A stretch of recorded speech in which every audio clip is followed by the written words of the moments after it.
Good evening, ladies and gentlemen, boys and girls. Welcome to another episode of Creakycast.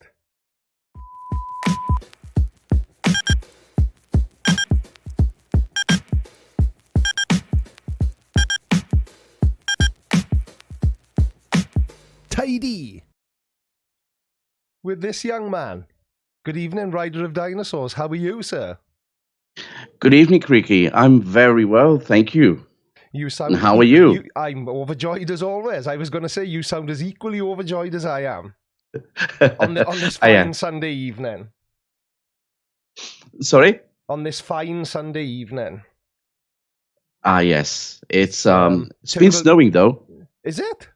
Yeah, in my neck of the woods, it's been snowing.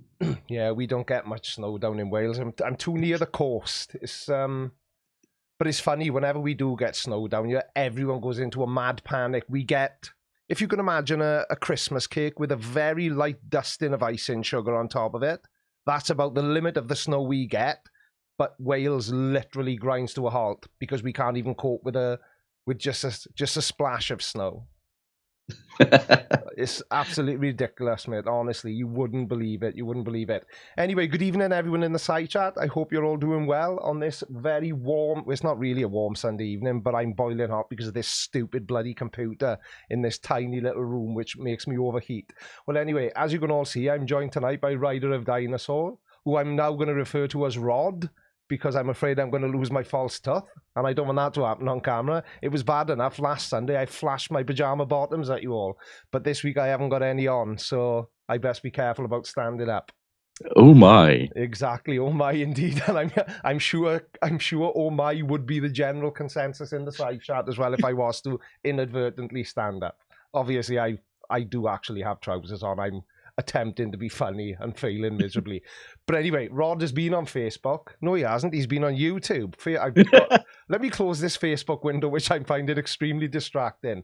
So Rod has been on the tubes since February 2019, and it was actually on February the 14th. What a romantic day to join YouTube, Rod. Did you pick that day deliberately, or did it just happen that way? Yeah, it just happened. It was just after watching some of our most well-known YouTubers like Team Skeptic, and sometime later I found Fight the Flat Earth and start finding the actual community. Then watched for a while, and I decided to create my own channel, and then eventually ended up on that day. I didn't plan it. So where did the name Rider of Dinosaurs come from then? What is there any sort of particular reason, or did it just happen that way? It is a funny one because I was on Discord. I think I was on Teams Discord, and I was chatting with people. I can't remember who it was, to be honest. It was just a long time ago. Yeah. And at a certain point, we're just jesting with each other, and someone said they were the Lord of something, and I don't know why. I like dinosaurs, so I said, "Oh, and I'm the Rider of Dinosaurs." Then it actually rang a bell, and I thought, it's a really cute name for a channel, and it's not specific to Flat Earth. It's not specific to anything, so I can do anything with it. Yeah. And that's where it came from. It was not planned. So it's a like you say, it's a quite wide open name, isn't it? You know, like me calling myself the Creaky Blinder. You know, I've told the story many times. It's because I'm a fan of the TV show The Peaky Blinders, and I'm too old, sorry, to be peaky, so that makes me creaky. But like I say, my channel name doesn't tie me to a particular niche either, so you know, obviously none of us know sort of what direction our channels are heading in overall, so I suppose it's nice to have a name that you could adapt to any type of content if you wanted to. So did you ever have any aspirations to make any other type of content, or is it really only this sort of thing you're interested in? Initially, I wanted to do the Flat Earth, and then I picked up on the anti-vax. But conspiracy theories were mainly my my neck of the woods, just making fun of them, basically. Although anti-vaxxers these days are more serious than not. But yeah, I kind of agree with you there. You know, I've covered anti-vaxxers myself. I think I've made 2, maybe 3 videos about anti-vaxxers, and I have got more coming, but the way I present my videos, I like to try and make them as light and as funny as I can manage, but I fail to find anything funny at all about anti-vaxxers of any description. Yeah, I can relate to that. But in my case, it's even worse. People find my videos funny, but I'm my own worst critic because I can't find my videos funny at all. Yeah, But I keep we're all making a them. bit like that. I keep making it, and people enjoy it, and that's what I'm here for. I like making the content. I spend a lot of hours on them, but I enjoy the reaction. I enjoy the people enjoying the videos, so I keep making them. The thing is, yourself and others, like you and as me as well. Obviously, we've sort of found ourselves involved in a really friendly community, and I think that we all kind of spur each other on. I may see somebody do something in a video and think, damn, why didn't I think of that? But then you can try to incorporate your own version of that into one of your own videos, and I think we all kind of feed off each other. Oh yes, definitely. I've got a lot of like I said, my main inspiration was Team, but I was inspired by other people as well. Radical is one of them, and Yeah. God, I can't even say how many people have inspired me. It would be a really really long list. Yeah, it's the same for me. I think, if I analyze my own videos, I can see little bits from many, many different creators, both within our niche and from other things I watch on YouTube, because I do watch a lot of different things on YouTube. Oh, definitely. I'm exactly the same thing. Sometimes I watch the Earth creationist bits with what's his name, Vice Rhino, and I enjoy that. Although I would never go that way because that's not me. Yeah. I just like you basically making a bit of fun of these flat earths and these conspiracy theorists and these more serious subjects. I just don't go there. Yeah, that's the thing, see, and I've said this to everyone else I've spoken to as well, but I think that you have to enjoy it, otherwise all your motivation to carry on making the videos is completely out of the window. So what is it about the process of making a video that you enjoy? Do you just enjoy it overall, or do you sort of enjoy the filming more than, and then find that the editing's a chore? Or I don't find anything is a chore, although I get sore by the end of it because when I start, I tend not to stop. When I start a project, it's very hard for me to stop it for the day and then pick it up the next day. So either I start and finish on the same day or I don't. I think there are very rare situations where I've done that. What I enjoy the whole thing from the moment where I react by myself to the video I'm looking at, and I'm starting to script. I haven't scripted in the past, but I'm starting to script my videos now. Just small sections of it instead of just ad-libbing at the moment on the microphone. Yeah. And I like the editing. I like the going out because some scenes remind me of something I've seen on the internet from, I don't know, South Park or a cartoon or something, and I remember the scene and I go out and I pick it and I put it in the video. I enjoyed the whole thing. It's a lot of work, but I enjoy it. Yeah, it is a lot of work. So have you ever, because this happened to me this week, I still managed to get my 2 videos out, but the week that we've just left, I did have 3 videos, but one of them I got about 2/3 of the way through and it just was rubbish, so I didn't upload it. Have you ever recorded anything and just thought to yourself, I can't release this, I'm not happy with it? Oh, definitely. I don't know if you did it, but what I did, I just deleted the whole thing. I deleted the text, I deleted the videos, I deleted everything because it was just all wrong. And even the videos I release, sometimes after it's finished, I go back and I listen to it and I watch it a couple of times. and they can end up completely different from the original version because I go, Yeah. no, I don't like this. I'm going to record this bit. I'm going to delete this. I'm going to add that, and that's my process. I didn't used to, but with time we start doing these kind of things. Yeah, that's exactly what I did with what would have been the third video this week. I just deleted every trace of it off my PC so that I wasn't tempted to go back of it, because what I generally do is once I finish, I'll completely finish the video, finish the edit, I'll export it from my editing software, and while I'm uploading it to YouTube, I always watch it from beginning to end, to make sure it's like my final walkthrough. And I've got this rule that if it doesn't make me snigger at least once, then it's not funny at all. But sometimes that hasn't proven to be true, because I've had a couple of instances where I've uploaded a video and I've not really been overly happy with it, and they've turned out to be really successful videos. Oh yes, I get that, and like I said previously, I'm my worst critic, and even listening to my own videos because I hate the sound of my voice, although people don't. I don't know why. I rarely sniggle, but after some time, if I go back to a video, I don't know, from 2 or 3 months ago, I may laugh a little bit with what I said, Yeah, things I like know. that.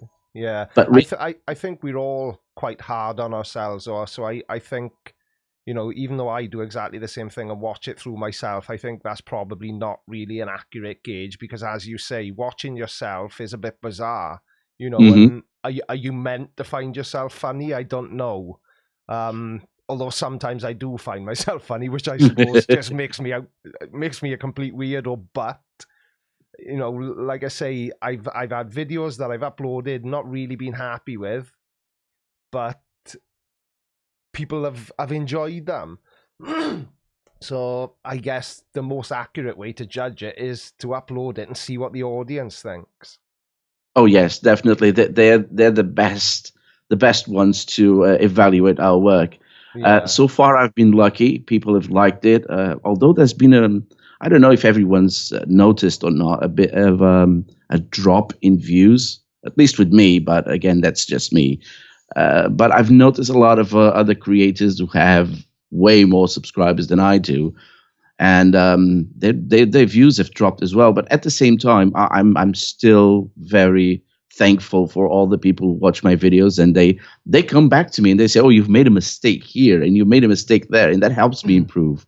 Yeah, I get that in almost every video, and now it's become a running joke where I'm almost expecting to be corrected from every single video I make, because whilst I do try to kind of research and fact check myself as much as possible, we all make mistakes. I just seem to make them more frequently than everyone else.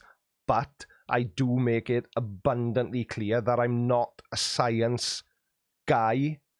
I don't approach it in the same way as Simon Dan and Fight the Flat Earth and Team Skeptic. I approach it from from a humorous angle rather than trying to prove them wrong, because I think proving them wrong is a specialized area, Yeah. and it's best left to the people that are good at doing it. My area of expertise is just pointing out how blatantly ridiculous these people are, and I enjoy doing it, and that's what I'm going to continue to do. Oh yes, the same. Sorry, I just saw someone on chat saying I'm coming up very strong compared to you. Yeah, I've just turned the gain down a little bit. Okay. Let us know in the side chat, everyone, if Rod is a little bit quieter now. I didn't notice, but he was very loud on the desktop audio, so apologies for that. But you all know this wouldn't be a Creaky Blinder live stream if there were no technical issues. But anyway, Rod, so what obviously you make the same sort of videos as I do. Is there anything in particular you think makes flat earthers and other conspiracy theorists a problem for other people? Uh, Only people on the fence, basically. People that they can convince of their. I don't want to say a bad word, of their nuttiness. Let's use that Yeah. word, of their nuttiness, and they can get people on their side, which is kind of crazy, and They say we believe in magic when they are the ones proposing magic all the time. Yeah. A magic dome above us, no one can see, no one can prove, and when asked for evidence, it's just there.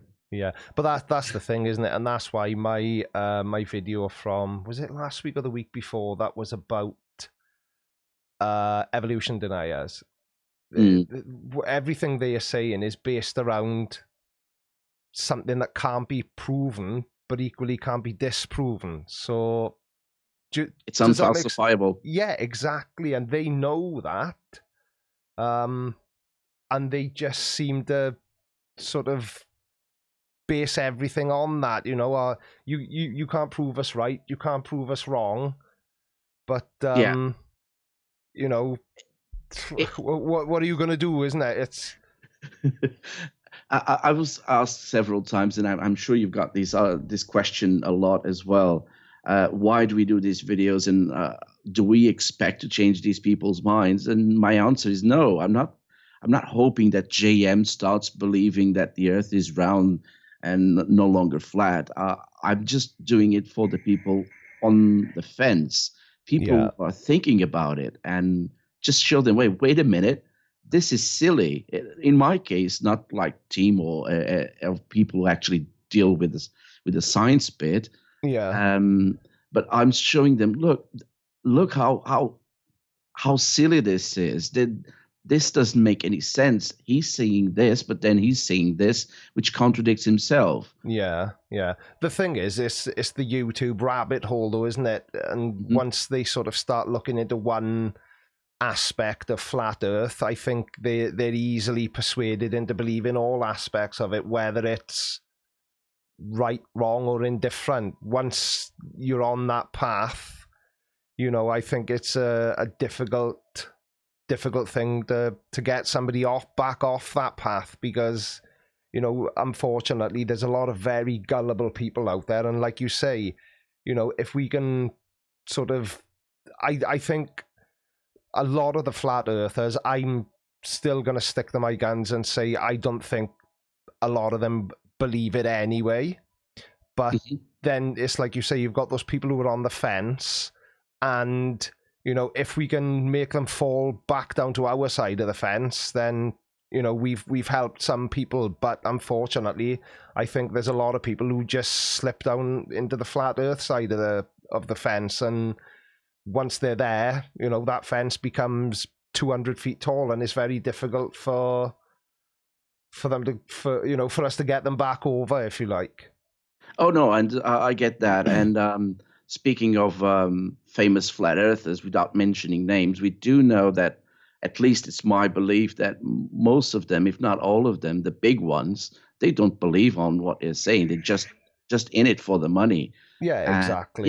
Yes, we ask for Patreon. We get our Patreons as well, but we're not begging for money on a live chat, are we? Yeah, exactly. You know, with my live streams, you know, I don't expect anything. It's always absolutely amazing when I get super chats and whatnot, but, you know, I never sort of jump on and do a live stream and say, right, everyone, the whole object of the exercise tonight is to raise as much money for me as possible. I wouldn't dream of doing that.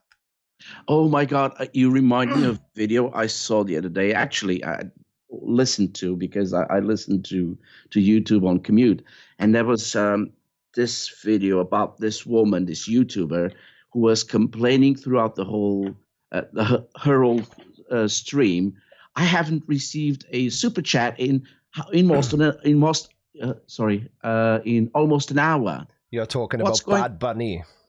Yes, I'm talking about. Was it you? Did you make that video? No, Radical made the video. I was going to, but I didn't bother. But it's Bad Bunny, and basically what she was doing, she's a streamer on Twitch, and on Twitch, when somebody becomes a subscriber, they pay to become a subscriber, I believe, and her complaint was that she's not had a new subscriber in over an hour. So am I meant to just sit here and work for free?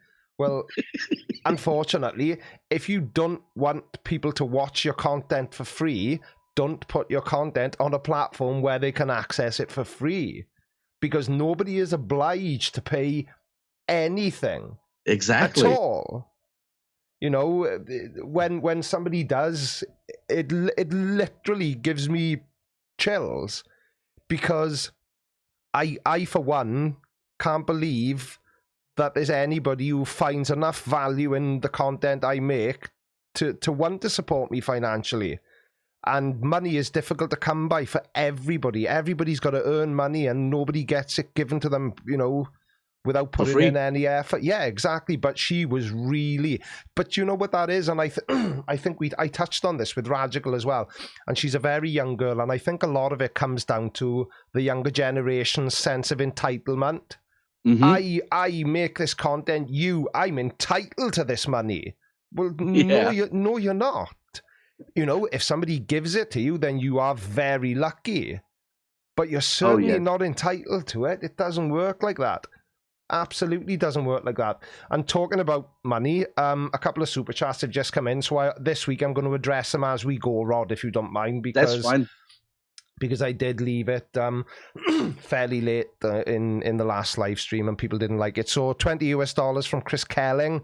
Yours for not doing a beg fest. Yeah, that's exactly what I mean. It's fantastic when somebody does do this, but I never ask for it. And I certainly don't expect it. Miss Jessa with a mystery D in it, which I'm sure is there for a reason, but I'm an ignorant Welshman. What can I say? €1. Thank you very much. No message. $7.99 Australian dollars. Here's some dollars, because the stream is not making dollars. Well, now it is. Thank you very much indeed, Andy Roo. And Andy Roo is also one of my newer Patreons, so thank you for the support there, mate. I do appreciate it. But anyway, I digress. So there's a lot of... this is one of my favourite questions. What's the situation with you and negative comments, Rod? Do you get many? Strangely, no. I do get some. Get some which are actually trolls. I can see they're trolls. They're just trying to troll. But I don't get that many. Not as much as I would expect. I get one eventually here and there, depending on the theme. Yeah. I got JM to comment once on one of my videos on him, and he actually made 3 spelling mistakes on that one. And when Shelly was with JM, I did get quite a few from her. Yeah. Which eventually, and just to make the record straight, she apologized. Right. She apologized on a comment, actually, so she made it public. I'm exactly the same though, Rod. I don't get that many. I do get mean comments, but they're usually really childish, like calling me baldy or calling me old or calling me 4 eyes. You know, as if I don't know I'm nearly 50 and I don't know that I wear glasses, and I've never noticed that my hair fell out when I was in my early 20s, but I never get anything particularly mean. Although every time I say that, I'm always fearful that I'm now going to. So, is there a mean comment off one of your videos that particularly stands out to you? No, because usually they're just childish. Yeah. And mostly I find them funny because people hate my videos, but in a way that they actually spend time telling me they hate it. So for me, it's engagement. It's still engagement. It exactly. And they don't seem to realize that, do they? Even if somebody puts a comment on my video saying you're an old, ugly knobhead, it doesn't matter, because for one, I just ignore it anyway, because I'm a big boy, I'm a grown-up, and name-calling hasn't bothered me since I left school. And it's engagement, as you say. YouTube doesn't care if it's a positive or a negative comment. A comment is a comment. Well, as for responding, I must say I do respond, but I have a reason for responding. Yeah. There's one word: engagement. Yeah, because as long as they keep coming back, it's more engagement for that video, isn't it? Yeah, exactly. One thing I do, and I did it in Friday's video, so Scotty Storm commented on the video, so I pinned that comment, and then all the engagement comes from that one comment then, because dozens of people will engage with them, because you don't have to be involved in the engagement. I don't know if you were aware of that. They just like to see engagement. Doesn't matter if you're involved or not. Very quickly, sorry, Rod, very quickly. Thank you, TechBlog. $10 super chat, or fine, stop begging for money. Just kidding. Always happy to donate. You're lots of fun to watch. Thank you very much, Tech Blog. And I know the reason I'm lots of fun to watch is because I make so many mistakes. But there we are. What can you do? Sorry, Rod. I interrupted you. Very rude of me. Carry on, mate. No, that's fine, mate. Yeah, I usually what I do is I start the conversation, I pin the comment, and then basically I just leave it to my viewers to say anything that they want to. Yeah, exactly. I do that because that way then nobody can come back at you then and say that you're mean and you're nasty because you weren't involved. You just let the rider of Dinosaurs army tackle them for you, and I think that's the best way to do it. So a lot of people seem to think as well, I don't know if this is something you've come across before, that we are causing a problem by sort of shining a spotlight on the flat earth. Do you think that's fair to say or not? Well, yes and no. Yes, we're in a way we're giving them a platform. We're making the world, or at least our subscribers, aware that they exist. Yeah. But at the same time, they already exist. They're there. I've covered a video of a guy who's got 76,000 subscribers. Yeah. So it's not like he's a small fish. I'm the small fish compared to him. Yeah. Really small. I'm just a blip on his radar. Yeah. Yeah. But it's just, exposing the silliness of the whole thing, of the whole argument. And then this guy is just mental. A flat earther that's mental? I wouldn't even have guessed. I wouldn't even have guessed. That's absolutely unbelievable. No, it's just, I sometimes I do think, are we not causing a problem, but are we helping them in some indirect way? But then another way of looking at it is exactly what you just said. They would be there anyway, and if we weren't there to call them out, then they would have, completely free reign to try and corrupt as many easily influenced minds as they could. Because I noticed that a lot of them now are starting, because the reason this is in my mind now is because Scotty Storm said it in his comment on Friday's video, and I said, I've not seen you around for a while. I thought you had sort of disappeared. And he, no, I haven't disappeared. I upload all my comment now to BitChute. So a lot of them seem to be going over there because I've had a quick glance, I'll be honest, but it just seems like a pretty dangerous place to live. It just seems like it's a complete free-for-all over there, and you can literally do whatever you want, and there's nobody there policing it. Yeah, I've another one that's gone over is Red Pill. Yeah, I saw. I've seen him. So I can't remember what I saw. I know you've got a video on your homepage, and he says about BitChute there, but I've seen it somewhere else as well. But yeah, I know there's a number of them that are sort of jumping the YouTube ship and going over to BitChute because I think they've seen that it's easier for them to say anything they want over there. Yeah, the thing is, the platforms I've looked at that Red Pill is on right now, and one of them I'm on it as well, but I don't advertise it. I just use it for to look for content, basically. Yeah. Although my videos are being uploaded or mirrored in there as well. It's called Library. It's LBRY. I think I'm familiar with that one. Yeah, I've looked at that myself. But that's another place I think that's very similar to BitChute, where it's not being. Those two websites seem to be where YouTube was 10 years ago. Yeah, and apart from the DMCA claims you can do, nothing else. You can't flag a video for hate speech. You can't flag a video for anything. Yeah. So I think that eventually, once those websites become bigger, once those platforms grow, they'll eventually turn into what YouTube is now. Because at the end of the day, it's not. People question about free speech. It's not. free speech ends when the other person's free speech begins. Yeah. So Yeah. at the end of the day, you can say what you want, but the other person can say what they want. Yeah. But there's a limit. Yeah. There's always a limit to everything in this life. Do you know the problem I've got with the whole situation and what I don't like about it? Now, I was looking through my channel this afternoon, and I've noticed that I've done more videos about religion than I realized I had. And I didn't do that consciously, but for example, it's no longer a secret that I live in Swansea in South Wales. Now, there was my wife actually went into the town centre yesterday, and there was I don't know what you would call them, a group of protesters, and they were showing video footage of animals being slaughtered outside a McDonald's restaurant.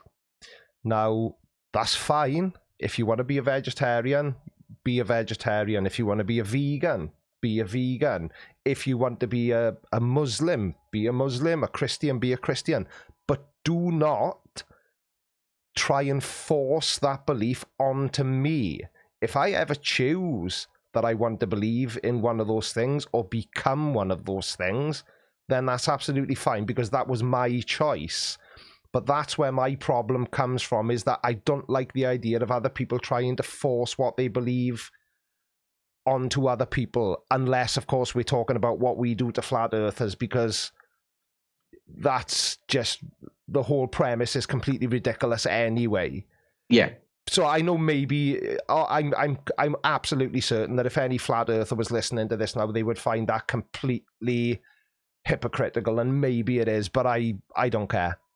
Because flat earthers are idiots, anti-vaxxers are dangerous idiots, and anybody that tries to force what they believe onto somebody, I'm not saying they're an idiot, but shouldn't people choose to believe in what they want to believe? And Chris Shapley, DVM CVA, my favourite veterinarian, is just saying in the side chat that forcing beliefs never converts, and I think he's absolutely right. Yeah. I think you can only truly believe in something or be passionate about something if it's from your own choice, your own free will. Yeah, I get that. But a lot of these channels, one thing they do is the clever ones, not all of them, of course, but the clever ones, they twist it in a way that you make the decision thinking that you made the decision when actually they convinced you. Yeah. I don't know if I'm explaining myself well enough. Yeah, I think I know exactly what you mean. They will manipulate you to the point where you don't think that they've converted you. You think you chose to do it yourself, when in reality it was everything they said to you made you choose to do that. Exactly. And a good example is the anti-vaxxers. Yes. They go with, have you seen how many harmful substances a vaccine has? It has iron, it has mercury. Well, you eat fish and mercury is in there as well. Yeah. Should we stop eating fish? Maybe, I don't know. But it doesn't kill you unless you just overdo it. And it's most of the times is about dosage, the quantity of it. Yeah, exactly. I'm sure I read something when I was researching for my last anti-vaxxer video that there was traces of mercury in these immunizations that kids were getting, but it was such a small amount. It was the amount was so tiny that the body couldn't have absorbed it anyway. And at the end of the day, are people that really that stupid that they think that, like, for example, the 5G video I did, do these people, and I only bring that up because I can't think of an example involving anti-vaxxers, but do they think that these cell phone companies are going to develop technology that's going to kill their customers and their future customers, or hurt them or make them sick? I think they're based on the assumption that these companies will do anything for a buck, for a pound, if you want to. So they wouldn't care about if they're hurting their clients because there are so many of them. The same goes with the anti-vaxxers. They think especially the United States is very strong with the anti-vaxxers. Yeah. I think because the way the medicine is done there, here we have NHS, anyone can go to the NHS and get treated. There you have to pay tons of money or have insurance or whatever. So they always see the money side of medicine, and they think, oh, we're developing a vaccine, it's more money for their pocket. Yeah, well, they do say money is the root of all evil, don't they? And conspiracy theorists seem to latch onto that more than most. Yeah. But they're a strange breed, Rod. They really, really are. So, are there any conspiracy theories that you've ever second-guessed yourself on? You know, you've read something and thought, oh, I'm not instantly going to say that that's not true because I think it possibly could be. Is there anything you've ever come across like that, or not? Oh, that's a really dangerous question. It is, isn't it? I would say when I was younger, I was I wouldn't say a firm believer, but I was a believer that aliens visited this planet. I would watch the footage and everything, but then something weird happened. I grew up. Yeah. See, now, I know I've said this in previous live streams, but I love the sound of my own voice, so I'm going to say it again. Right, we live in a day and age where everybody has got a very, very high-resolution camera on their person almost 24 hours a day.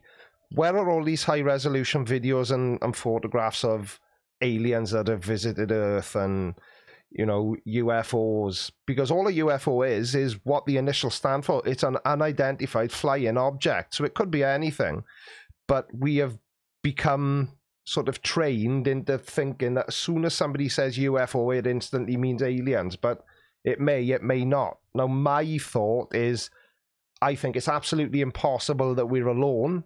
I definitely think there are other intelligent life forms spread throughout the galaxy, but I don't think they've ever been to Earth because I think they're too far away and there is no technology available, man-made or alien, that could, you know, close that gap.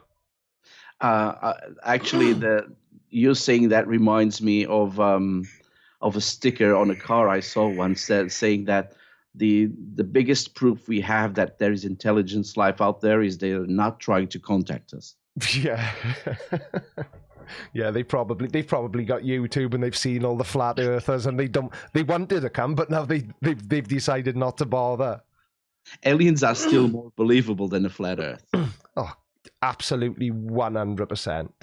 It just baffles me that there are people that believe the Earth isn't a globe. Whether they really believe it or not is questionable, in my opinion, but the fact that there are people prepared to put themselves in a public forum and say that the Earth is flat just beggars belief. Yeah, but the funny bit is once they get on the public platform, what they do is they block every bad comment, and then they ask for people to investigate and discuss and just look at the evidence. Well, you're not providing evidence because most of them, I would say 98%, don't provide their sources. Yeah. And the ones they do, we can see they cherry pick a lot. Yeah, of course. Yeah. Or cherry picking is their life, basically. Yeah. Yeah. And discussion, it's non-existent. Because at the end of the day, I don't know who was the first coming up with this, but I don't know if it was Greater Sapien or whoever it was. But I think I've heard it first from Greater Sapien. They're not flat earthers; they're globe deniers. Yeah. I think that might have been Greater Sapien, actually. Let me just quickly address. There's $5 from Chris Moore saying, "Keep it up." Gear PG 40 knock.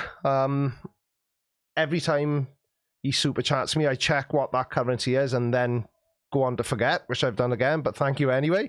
And Olek 10 PLN, that's Polish. I can't remember that one either.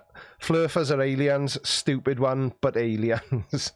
You could be right, actually. It's Polish. It's Polish. Yeah, Polish. I can't remember what the N stands for. But anyway, so excuse me. what does Rod do when he's not making dinosaurs? When he's not making videos, then, unless you do make dinosaurs, obviously. Are you in on the conspiracy? Oh, maybe.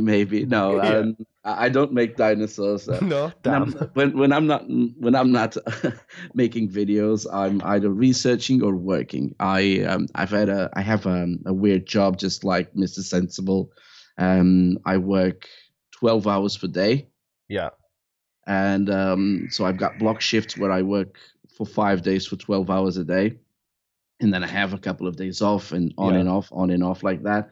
And that's when I can find the time to make these videos. So my spare time is for you guys, is for everyone. So your job is another one of those jobs that if you told us, you'd have to come around and individually kill us all. Yes. Right, fair enough. We won't dwell on that then. So we have another secret agent spy in our midst. Shh. Yeah. Did I say that out loud? I thought I'd muted the mic. So, have you been sent anything either digitally or, as an object by, what's the question is, what's the weirdest thing a viewer has ever done to you, for you, or asked you? Anything bizarre come up yet? Nothing yet. I don't know if I should say I'm fortunate or unfortunate of nothing like that happening. I did have one viewer called Danny Star Wars on Twitter, creating a drawing which I have a T-shirt on. Sorry, I'm shilling myself a little bit here. You shill away. So he created this very cute drawing of a dinosaur looking at a computer, and someone's asking if he was looking at porn. So I made a T-shirt out of it with his permission. It's really cute. I like it. But that was the no weird. It's I can remember. No, nothing weird. There's definitely a pattern forming here. It must be me, because everybody is saying no to that question. Anyway, did you have any? Yeah, none that I would say on live stream though. But anyway, so again, we all have got our own way of making videos. Have you got a particular process that you stick to? What's your method? So you jump onto YouTube or BitChute or whatever, you find a video and you think, that's what I want to make my video about. Where do you go from there? How do you make a Rider of Dinosaurs video? The process it varies all the time. I can be on my car driving to work, listening to another YouTuber and think, "Ooh, I wanna have a look at this guy," because someone else is covering it, and it sounds crazy enough for me to have a bit of fun at his expense. So that's one of the ways I get my videos. Others are suggestions, or even my own research, although 99% of the ones I have are all my own research or from watching other YouTubers. Actually, in the beginning, I was kind of stalking, if I could say that, Simon Dan. I was looking at some of his videos and I thought, this guy's worth doing a video on. And I would just go for old videos and things like that, so it wouldn't be anything too recent. Then I found my muse, and you know who I'm talking about, JM, and I did JM for a really long time. There were points I felt sorry for the guy, honestly, but he was so much fun to make videos about. Because I personally haven't made a video about JM Truth, but I'll be honest, he doesn't seem like a bad guy. He's not. Do he seems that if he didn't believe in something as ridiculous as what he does believe in, he doesn't seem like he's that bad a guy. I've got it from a very reliable source that he's a nice guy. Yeah. But the problem is his beliefs, not the flat Earth belief actually, but he's also an anti-vaxxer. Unfortunately, like most flat Earthers, he's an anti-vaxxer. I didn't know that. Yeah, he doesn't believe that vaccines help. Look, most of these people that that if they buy into one conspiracy, they buy into a lot of them. And one of them, unfortunately, without fail, is the anti-vax one. Shelley, exactly the same thing. See, I actually exchanged emails with Shelley after the whole abandoned thing debacle. Yeah. I tried to get her on my channel, tried to get a bit of I don't know, kind of an interview, even if it was an indirect interview. Yeah. I would record my questions, send it to her. She would reply to it, but she didn't want to. Right. She's really nice, but she's an anti-vaxxer as well. Yeah. So Yeah. that puts me off a lot Yeah. Because I often wonder.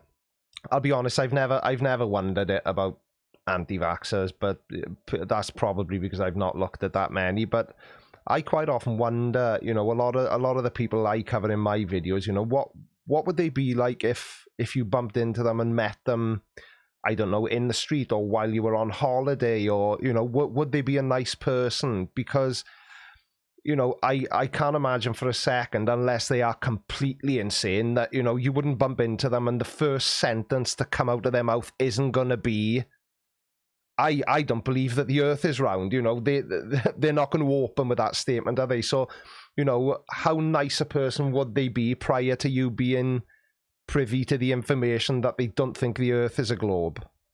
I like to believe, and apart from the big ones we know, which we think they're fakes, I think most people are nice, and it's the conspiracy is just a part of them, just a bit of their personality. Yeah. Like I said, I don't think ill of JM as a person. No. Because of everything. The only thing that bothers me on anything that he says and he does is the anti-vax bit. He's in his right to say whatever he wants to say about flat Earth, and we'll be here to make videos about it and debunk him or just make fun of his ideas. But I've been privy. I actually sent him an email again. I sent Shelley and sent him an email, and he actually replied, and I was not expecting him to reply, to be honest, because he hates me with a passion. But he was really nice with his answer as well. So, but do you think he really does hate you, though, or do you think he just hates the fact that you've made videos about him? Could be a bit of both. Yeah, could be a bit of both, because at the end of the day, I'm making videos, making fun. He can take it personally if he wants to, and we are all humans. Of course. Well, we try not to do ad hominem, but we do it sometimes. Which sometimes the line is very thin. In certain subjects, the line is really thin. I try to never attack the person. I know sometimes, I may make a little childish joke about, when I did the anti-vax video about the guy's name was Anus, and I called him Anus because it was a joke. It was funny, but the number of people that called me on that, it's like, get a sense of humor. His name sounds like butthole. I'm not going to call him Anus when it's a lot funnier to call him Anus. There's nothing entertaining about Anus. But do you know what I mean? But I do. I try to never attack a person because they look a certain way or they sound a certain way. Because I've had some people, and I can't even remember which. Oh yes, I can. It was the flat Earth video I did. The Indian chap was in it. What was his name now? G.I. Joe from the G.I. Joe show. That guy. And not everyone, I had a couple of people who thought it was disgusting that I was making fun of the way he speaks. Yeah, that's the joke. Do people honestly think that I think I don't have an accent? So that's the joke. Does that make sense? Yes, it does, because with you, at least, that's the running gag. You don't have an accent. Exactly. But I just found it hysterical that people were calling me out on, and I didn't mock his accent anyway. I can't even remember what I said. Now, he said one particular thing, and I just mimicked the way he said it because I thought it would be funny, and people interpreted that as me making fun of his accent. And it's like, whatever, get over yourself. This, it's meant to be lighthearted and funny. You don't have to watch. Yeah, exactly. Isn't At it? the end of the day, if they don't like it, don't watch it. I did had a comment once that just popped up into my memory. A comment once of someone saying, "Oh, this was a disgusting. This is a horrible and what's not." I just replied, "Well, if you don't like it, don't watch it." Yeah, There's yeah, 1,400 people that actually liked it, and yeah, so there you go. You don't like it, don't watch it. yeah. It's just the If same like on TV. Change the Yeah, channel. yeah, exactly. If I ever do reply to a negative comment, that's generally the sort of thing, somebody, one comes to mind. I wish I could remember who it was from, because it was from one of the bigger flat earthers, and he said that I'm completely irrelevant and not even worth his time.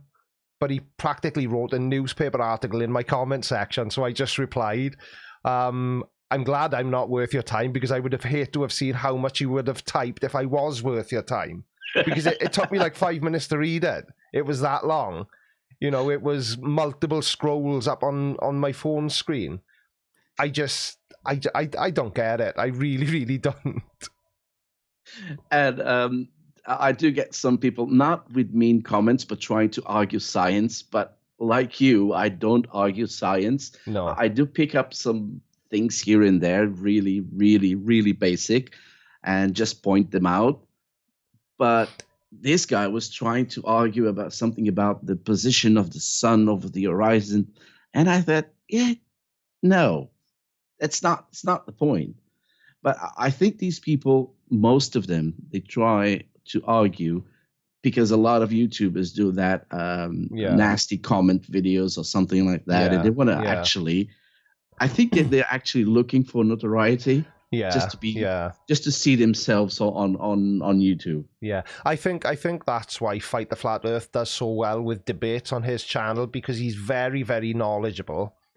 And regardless of which way the debate goes, the flat earther will always claim victory, and it's like a badge of honor. I won a debate against Fight the Flat Earth. Well, no, you didn't. You just made yourself look like a complete dick in front of maybe 500 people, but somehow they see that as a victory. So I would agree with you that maybe they see that there's some form of notoriety to debating somebody who is knowledgeable about science, because everybody who supports the flat earther and is watching because they want to watch that flat earther debating Craig, they are equally as deluded and have as small an understanding of the topic as the person that Craig's debating anyway. So they're going to see it as a victory because they just don't understand it. And that's why I never get overly scientific in my videos, because I don't understand it well enough. And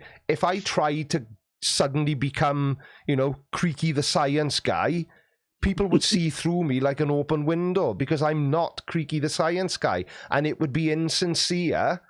So I don't do it. I actually go the opposite and say, yeah, I know naff all about science, which is why I don't talk about it. But one thing I do know is that only a complete spanner would believe that we live on a flat plane. Yeah, because exactly. we don't.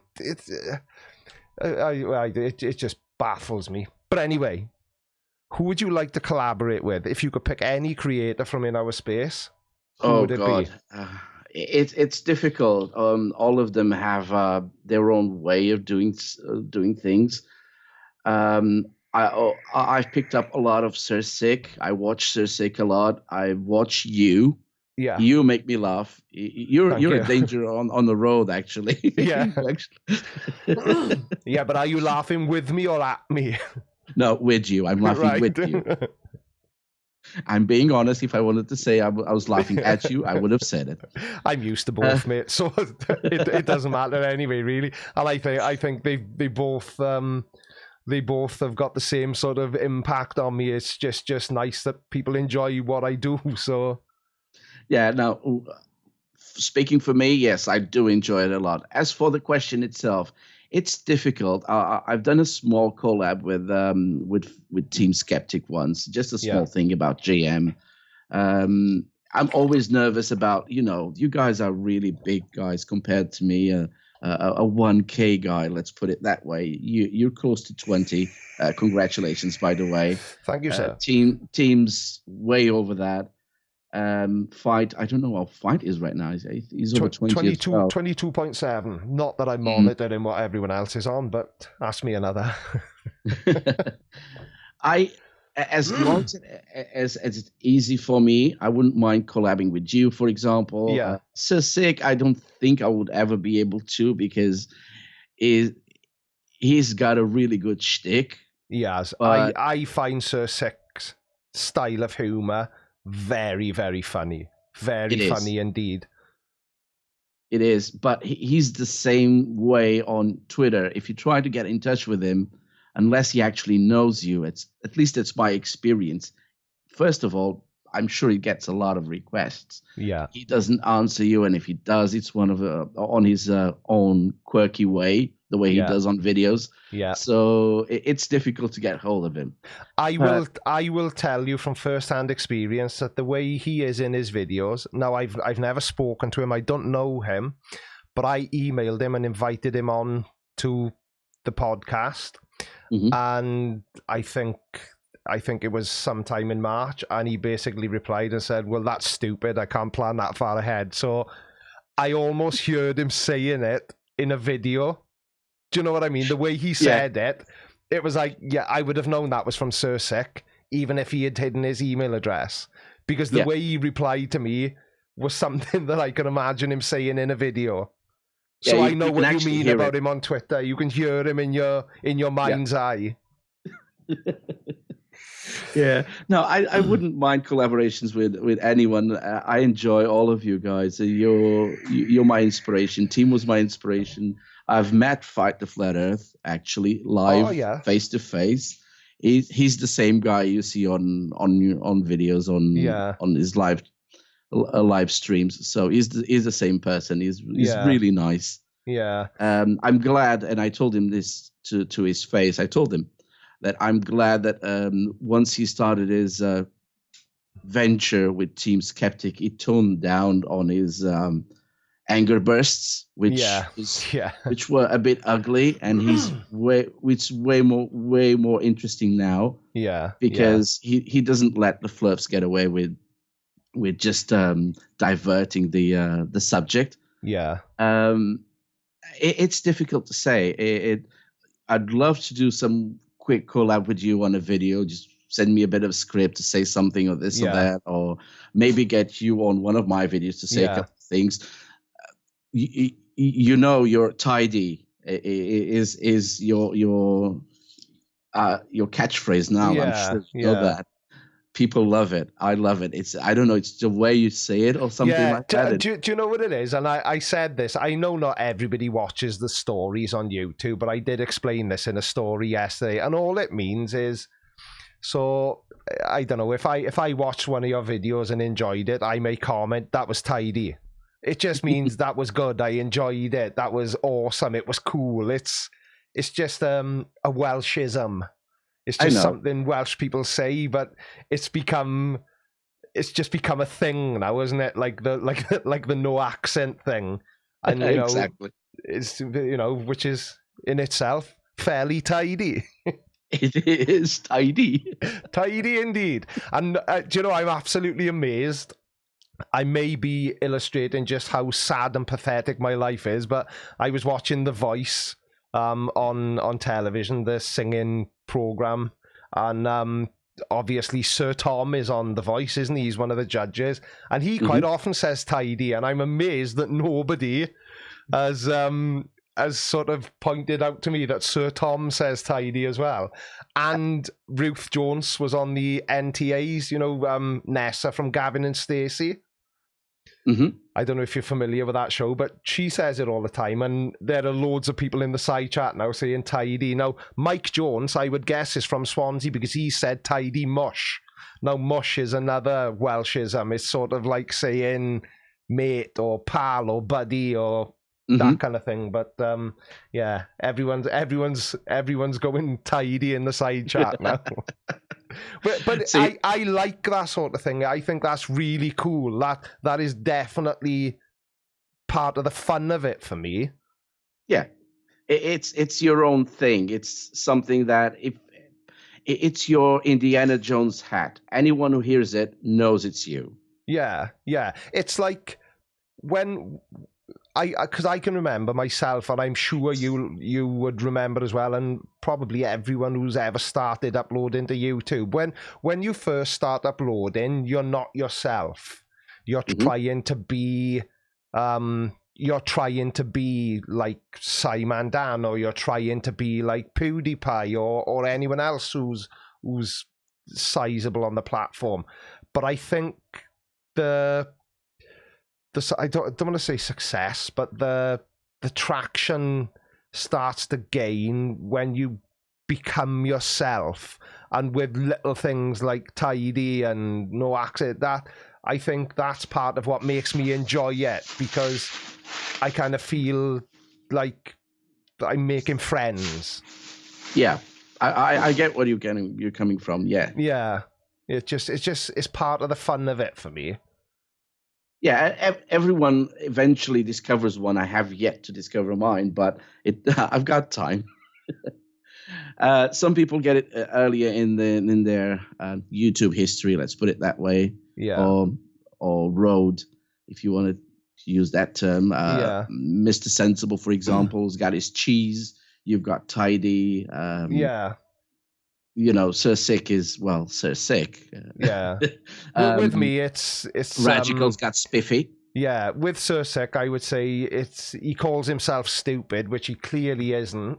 No. And the Whiskey Club, you know, is his sort of blinder gang, isn't it? It's just, rather than saying, you know, become a Patreon, you know, or become a channel member, I can say, you know, join the blinder gang, and he says join Sir Sick's Whiskey Club. It's the same sort of thing. Oh yes, definitely. I can't think of what the one for Craig or Simon Dan. I don't want to say Simon Dan the no legs bit, because that's not a thing. Although it is in a way. He turned it into a thing. Yeah, it's like Team Skeptic has got the dinger, isn't he? You know, it's the dinger, exactly. The idiot bell. I think everyone kind of picks up their own thing over a period of time. Someone's saying on the chat that Craig's thing is his motto, which is stupidity is not a right. Yeah, that's exactly it. Because he says that's sort of his closing statement, isn't it? At the end of all his videos. So yeah, I would agree with that. Let me just quickly address another super chat that's come in a little while ago. 10 euros from Okota. I'm happy to support somebody who brings a smile to my face and puts idiots in their place. Keep up the good work. Thank you very much, Okota. I hope you're still here, because I was extremely slow acknowledging that one, and I apologize. So anyway, can you think of anyone that as a community we've rescued? So do you think that what we do is really helping anyone? I know we briefly touched earlier on about, you know, which side of the fence are they on, and if they're still on the fence, we've got some hope. But do you think we've actually saved anyone from a lifetime of looking stupid and feeling miserable? I can think of one name only, and he's become big in the streaming community. It is Jose Gonzalez. Yes. Yeah. He's the convert I can think of at the moment. I know there've been others, a couple of them, not many, but Jose is the one I can think of at the moment. Yeah. And the one Conspiracy Cats, I don't know if he rescued him or if he just interviewed him after the event. Seek Truth, Speak Truth. Yes. I couldn't remember his name, but yeah. No, I would like him to come onto this podcast, because that'll be the closest I ever get to having a flat earther on you, because I will never have a flat earther on you, because I just think it's a completely pointless exercise. This is meant to be fun. It's meant to be a conversation between two people who do very similar things. And I think that having a flat earther on you would be away from the whole premise of this content. But I would be very interested to have a chat with Seek Truth, Speak Truth, and just, to kind of find out, how when he was still a flat earther, how did it make him feel when people made a video about him, and do you know, questions like that, just to get his perspective on the whole situation now that he's come back down to earth. Because unfortunately is I understand the curiosity. At the same time, he might feel that he's like a lab rat of everyone. That would be the thing. I think I'd have to construct the questions quite sensitively so that I wasn't making him feel sort of publicly ridiculed for what he used to be, because that wouldn't be my intention at all. No, of course not. There's plenty of existing flat earthers for me to ridicule. I don't need to do it to a former flat earther.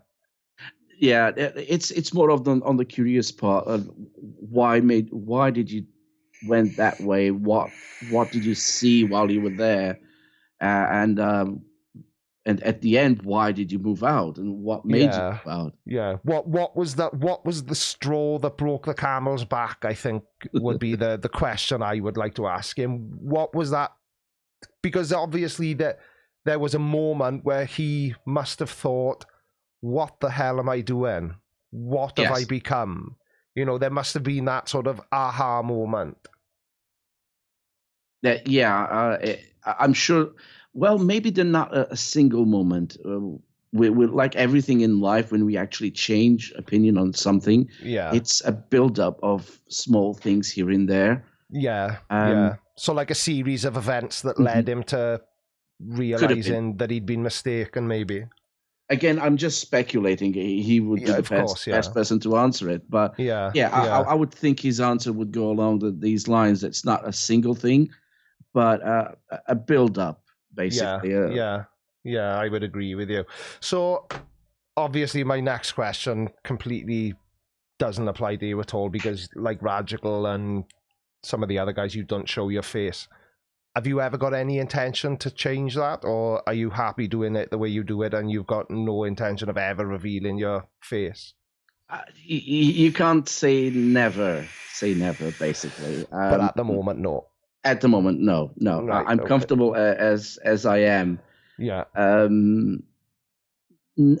I understand that people who actually show their faces might get more subscribers, more views, and everything, but it's not something I'm willing to do at this point in time. I don't know if I'd agree with you on that. I don't know if showing your face is the key to success. You know, you've only got to look at my face to see that it may not be the magic portion that you think it is, but I kind of see what you're saying. But Professor Stick, he doesn't show his face, does he? And he's a fairly successful, he's a very successful channel, isn't he? Isn't he up over 100K? I can't remember, but he's definitely over 50K. I've not watched Professor Stick for a while, if I'm being honest. I'm just actually looking for it. Professor Stick is actually at 203K. Is he really? Yes. Bloody hell! So maybe showing your face isn't the secret recipe we all thought it to be. Unless he actually looks like that. Yeah. Maybe that is his face. Maybe he is an actual stick figure, and we've all just been duped into believing it's an avatar. Exactly.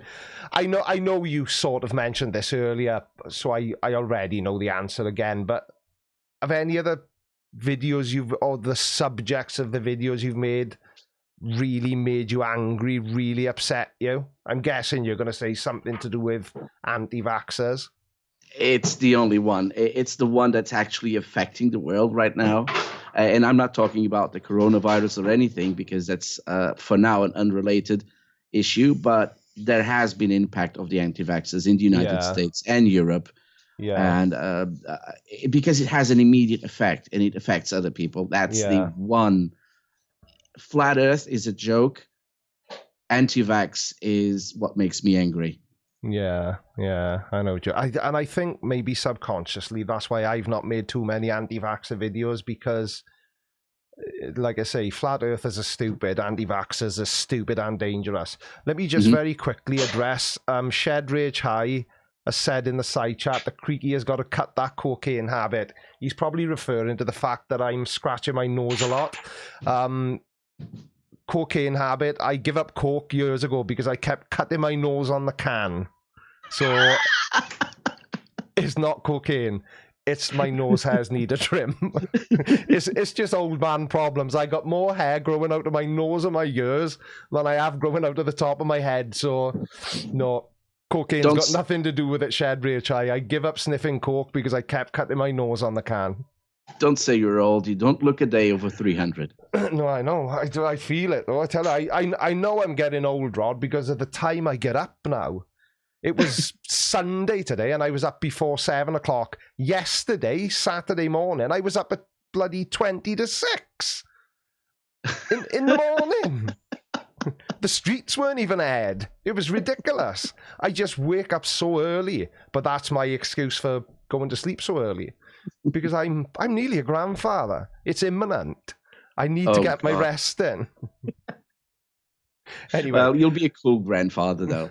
I will do my very best. I'm still trying to decide on a cool grandfather name, but I'm not really making any progress. Creaky's a good. It'll become more and more relevant the older I get, I would imagine. So, if you had the chance to go right back to February the 14th last year when you started your channel, would you do anything differently, or are you completely happy with the way you've done everything, the way it's going? Is there something you wish you had done and you haven't, and now you feel it's too late to add it, or something you do which you wish you hadn't and now you feel it's too late to take it away? Maybe there's only one thing I would actually change. I would diversify my videos, because for a really long time it was just JM. Yeah. Week after week, JM. But he was putting out so much idiocy, so much silliness, that it was almost impossible. Every time I tried to move away, he would put something out that I would say, I can't ignore it. I have to do a video on it. You can't not make a video about it. And I kind of feel that way about Barnabas Nadji. I could literally put out a Barney video every single week, but I always resist the temptation to. Yeah. But I really could. So, but I guess Barney is my JM truth. Now, but that's the only thing I would go about. Maybe diversify my videos a bit more. So do anyone else except JM, not ignoring JM completely, of course. But no, just not doing as many about JM. Mm-hmm. Is that what you mean? Yeah, because I got to a point where JM was the comfortable solution for a video. Yeah. And it took me a while to get out of it, because I saw the end of JM coming. Yeah. Because let's be honest, JM is stale or stopped for now, at least. Yeah. Although he does a couple of live shows here and there, but it's not the same. Yeah. And I saw the end of JM and I thought, oh my God, can I do anything else? Yeah.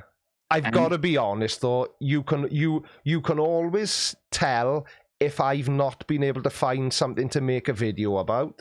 And the way you can tell is it'll be a Barnabas Nadji video. Because he is my go-to guy. If I struggle to find something to make a video about, I just jump onto Barney's channel and there's gonna be gold. I'm honestly trying to resist that temptation, because there's still a lot of JM I haven't covered, because I've covered Flat Earth, but he's got so much more. And but I'm trying to move away a little bit. I'm not ignoring him, but I'm just waiting for the movie to come out. yeah. And then you can rip that to shreds. Yes. Let's see if it comes out at all, but we'll see. Yeah. We live in hope. I'm trying to diversify a little bit here and there. If you at least had a look at my recent videos, you'd see that I'm getting one ready, which is something I've been preparing for a while. I've started and stopped, which is Nibiru. All right, yeah. So I've announced it a long time ago. Then I was supposed to start it. Then this new job came along and things got a bit complicated with time and what's not. And but I want to do it, not because I promised it, but because it's something I want to do. Yeah. So it's going to be, I think, my first fully scripted video would be the Nibiru one. Yeah. So it's an experience. It's a test, and I'm liking the idea of scripting things now. Yeah. So I'm just doing small sections, but I'm enjoying the idea of scripting, which I haven't done. Some people didn't believe. Some people would say, "Oh yes, I believe you. I believe." Yeah. I've tried scripting a video twice, and I didn't like how it felt when I did the video. I could tell myself. Obviously, I knew, so it may be a stupid thing to say, but I could really see the difference in the two videos that I scripted. So I just went back to just completely winging it and making it up as I go, because I just feel, for me, it's a little bit more organic, and it just seems to flow more, you know, because in real life, if you ever met my wife, she will confirm this 100%. I am a complete smart ass. I've got an answer for everything, and anybody who knows me will tell you that.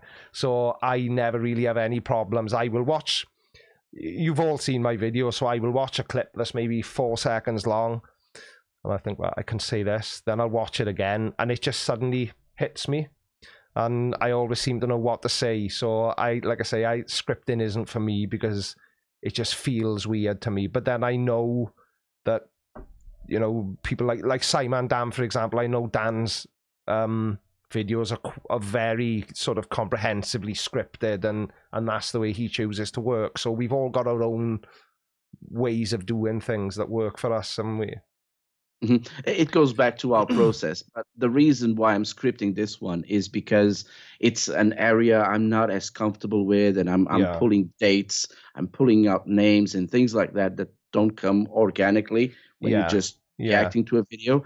And at the same time, the only reason I'm currently scripting little bits is because I don't know if you noticed, I'm not a British national, so English is my second language. And sometimes I get mad at myself because I start recording, I want to say something and something else comes to mind, and the brain gets all miggled up, and you know, you have to go back and re-record about 3 or 4 times. And it doesn't come up as I want it to come out.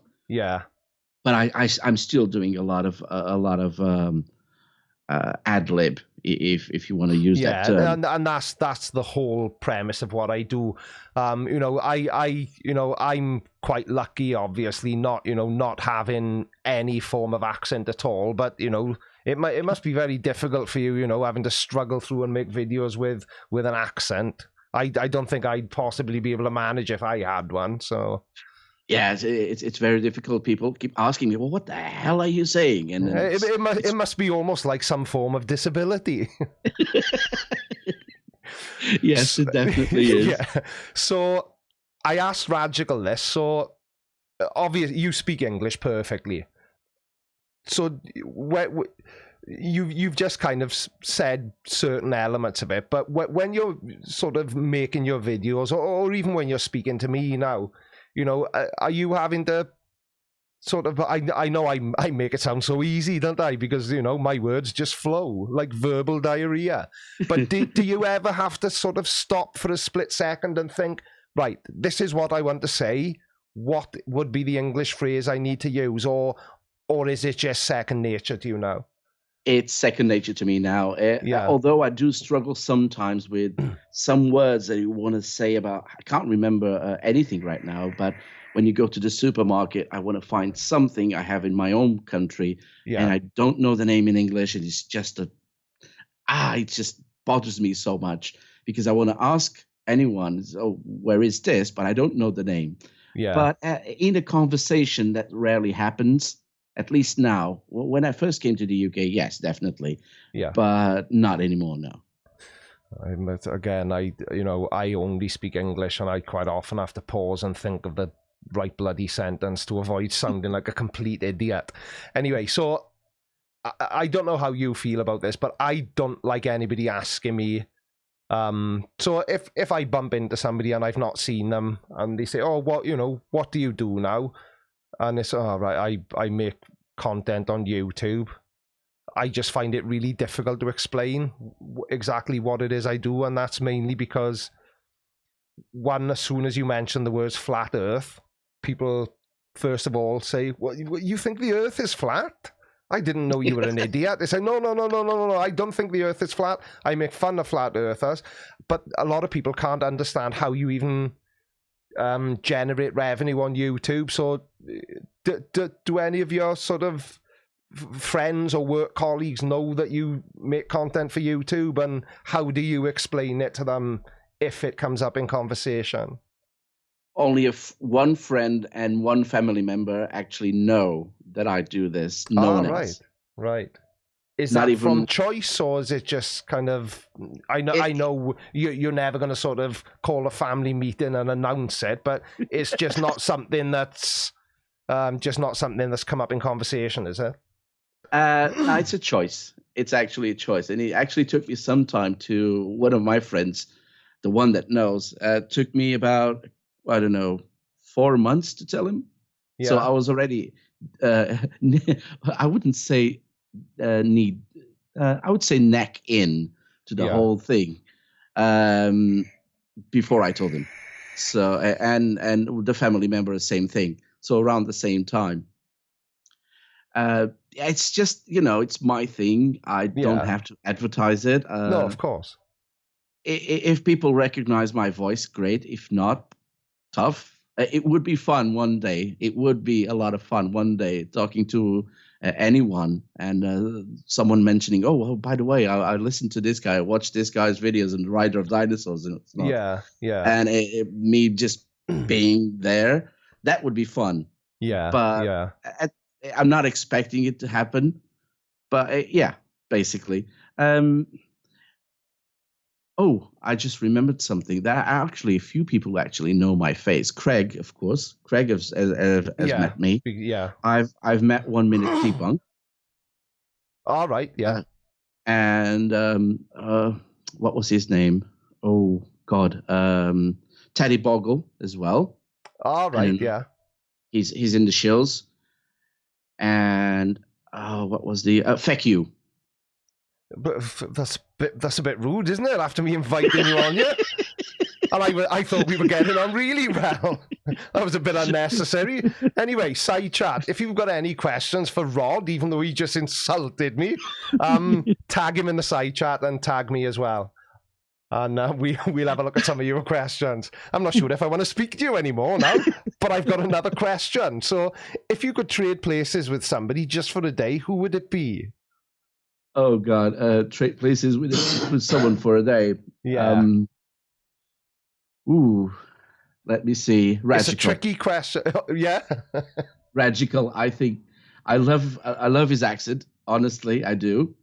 You don't have one, so I can't say that. Exactly. Nobody would want to trade places with me. If it was just for a day, I would love to trade places with Radical because he's in the game industry, as far as I know. And it's something I like.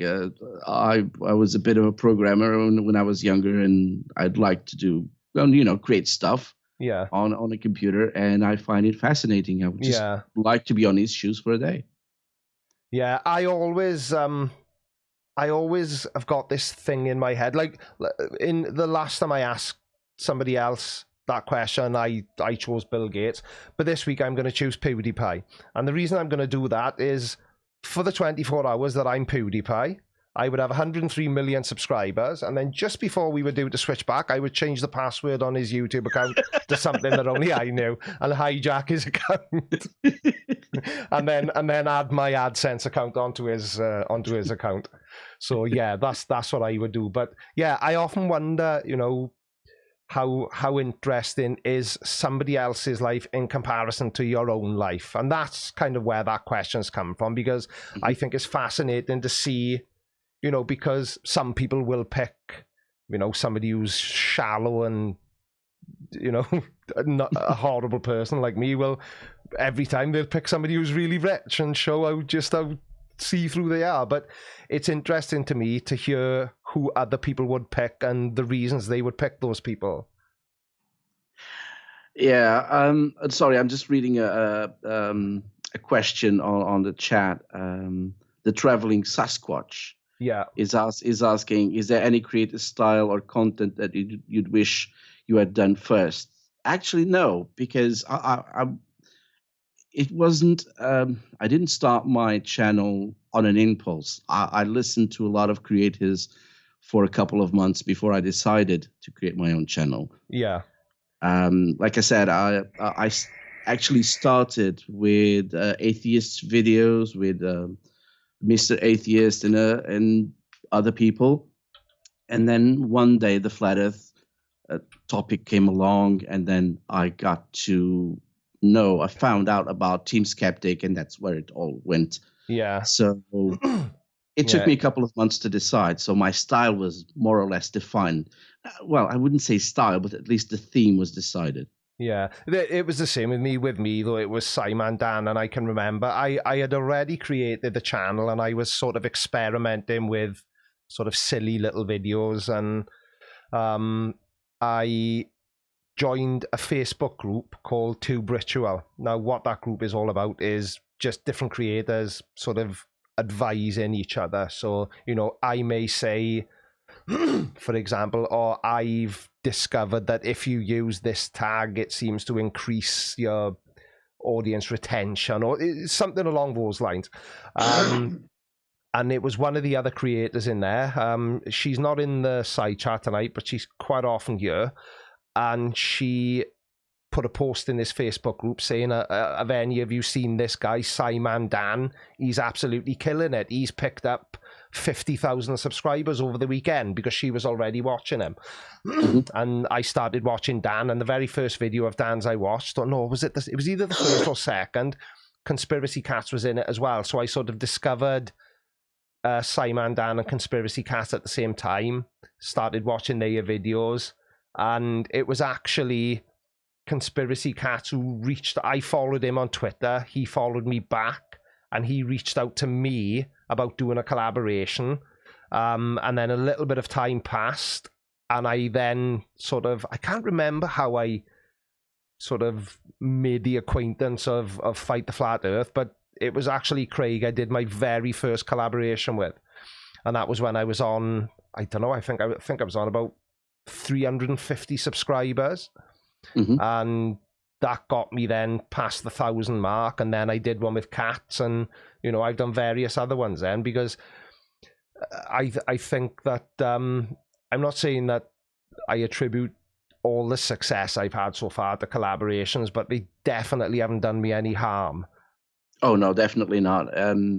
I had a video mirrored by Craig, and that boosted me from, I don't know, 300 to close to 900. Yeah.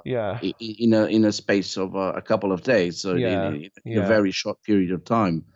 So I am thankful for that, and he helped me a lot to reach the 1,000 mark. And that's the thing, see, this is, and again, I know I repeat myself, and I know I've said this in previous podcasts, but this is where our community differs so greatly from the conspiracy community, because there's no real sort of backstabbing or infighting here. There's, you know, we help each other out, we sort of advise each other, that kind of thing. But when you look then at the Flat Earth community alongside ours, it's a completely different ball of wax. They all seem to, they hate us, all of us, but they also seem to hate each other equally. I know there's a few little groups, you know, Nathan Oakley is sort of friendly with Anthony Riley and that kind of thing, but there isn't sort of a big,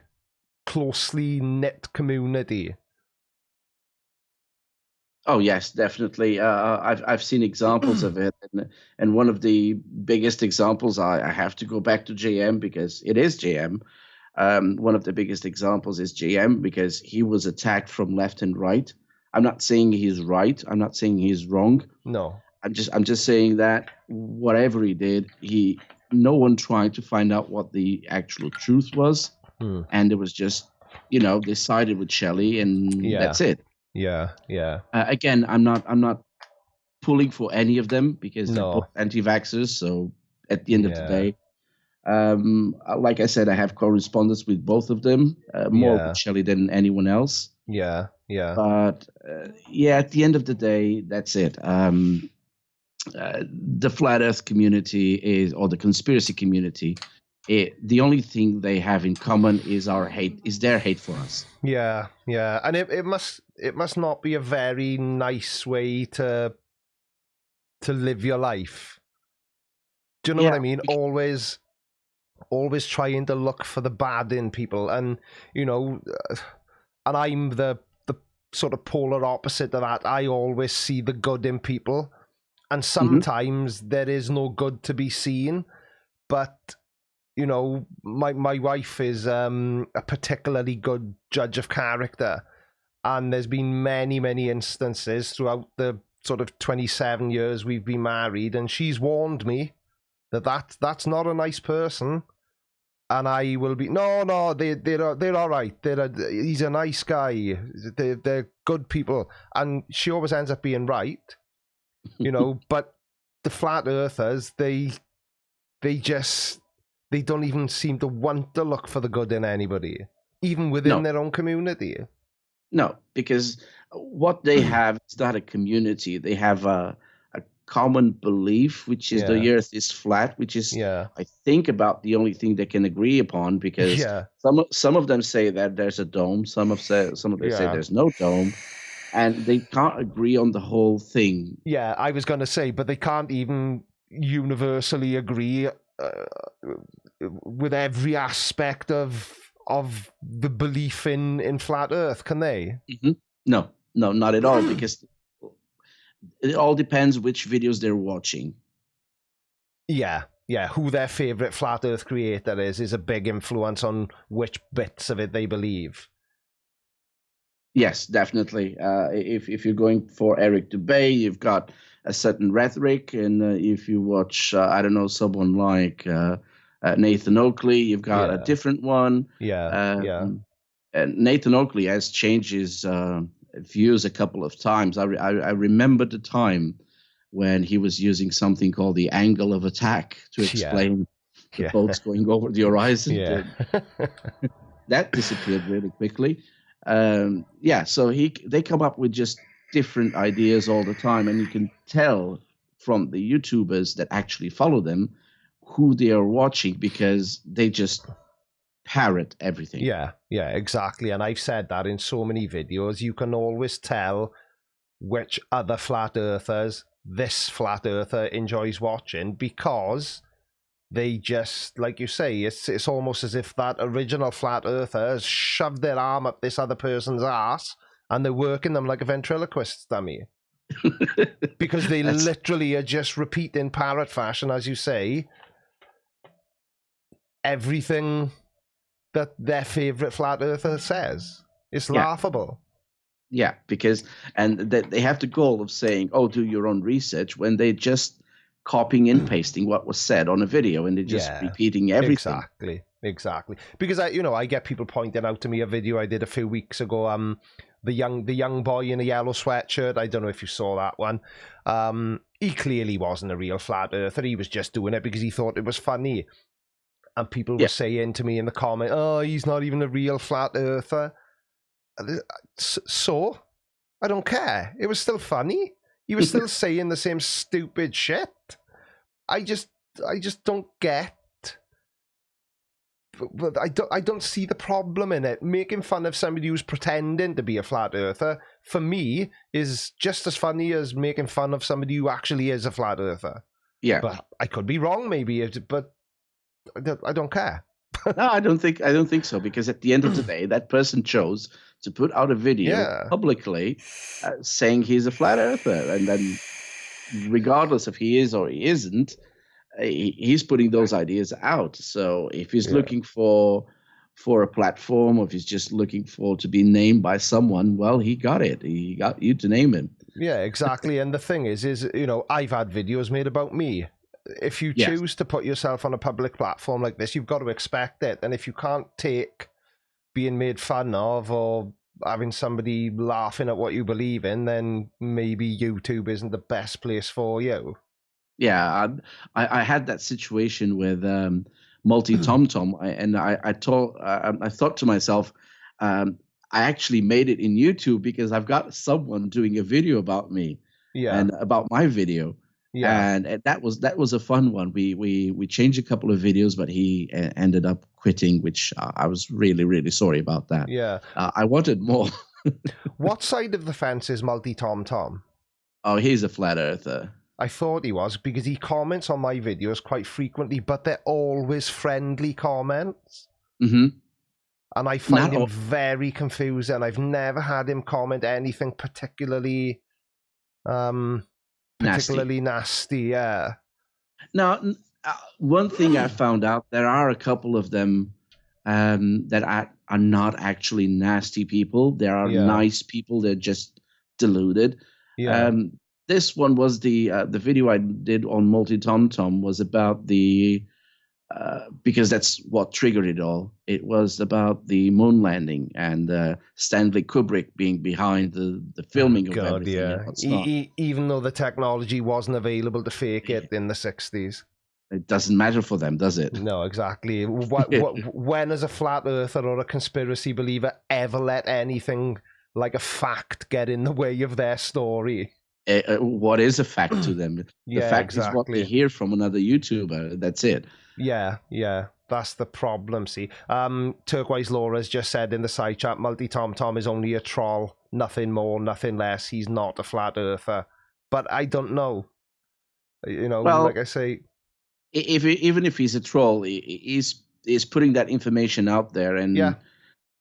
So he's fair game then, isn't he? Yeah, exactly. He's fair game, like I'm fair game, like you're fair game. Yeah, exactly.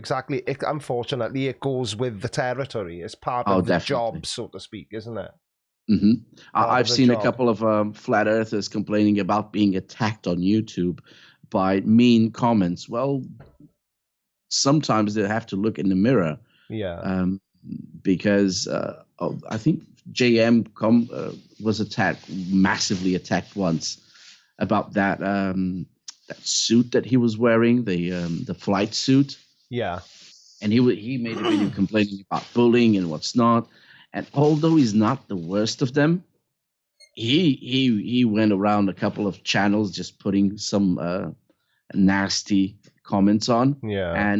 But I think JM has a pass on my end because of that, because back then he was being influenced by other people. I'm not going to name names, but he was being influenced. And that was his nasty bit, because at that time, between him starting with those people and everything ended with him being abandoned, then that was the only period where he was nasty to people. Yeah. There we are. Global Mum has just said in the side chat as well that she was on a live chat the other night and he was behaving and chatting with others, but then he just couldn't resist being a jerk.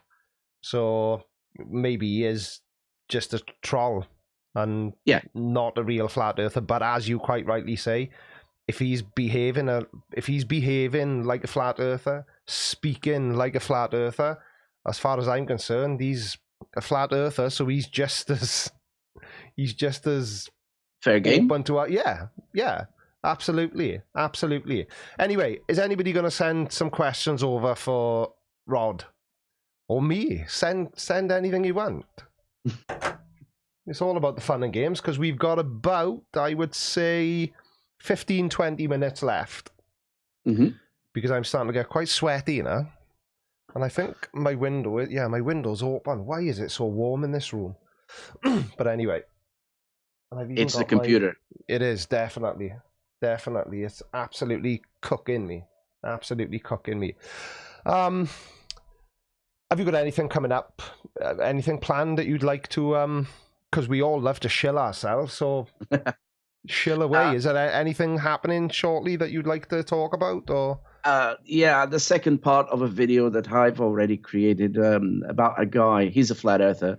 His name is Flat Earth Paradise. He's got 76,000 subscribers.